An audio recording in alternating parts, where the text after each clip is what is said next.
गुरु नानक। धन बाबा नंद सिंह जी। जन्म कथा बाबा नंद सिंह जी की।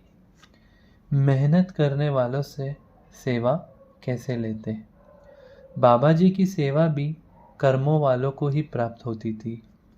हर किसी की सेवा तो बाबा जी स्वीकार ही नहीं करते थे, और जिसके पुण्य उत्तम होते इसको बाबा जी स्वयं कहकर सेवा ले लेते थे। चुनिया का नारायण भगत बाबा जी के अन्य सेवक था। वह टांगा चलाकर गुजारा करता था। एक दिन बाबा जी कहने लगे, नारायण भगत, आज 1 रुपया सवारी से लेना और उसकी गेहूं मोल ले लेनी। उस गेहूं का प्रसाद हमारे लिए लेकर आया कर।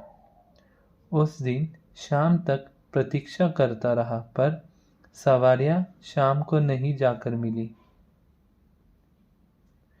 किराया उनका रुपए से ज्यादा बनता था, पर उनके देने पर भी उसने 1 ही रुपया लिया। आज्ञानुसार उस रुपए की उसने गेहूं मोल ली। साफ धोकर उसने एक बड़े बर्तन में डाल ली। उसमें से निकाल कर वह बाबा जी के प्रसाद की सेवा करता रहा। 6 महीने वह गेहूं खत्म ही नहीं हुई। सो गुरुमुखो, ऐसे कौतुक बाबा जी के हैं जिनको पढ़ सुनकर रोंगटे खड़े हो जाते हैं।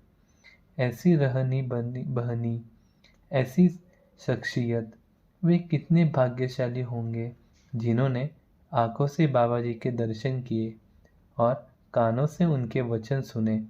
पर सबसे बड़े भाग्यवान वह है जिन्होंने उनके वचन माने।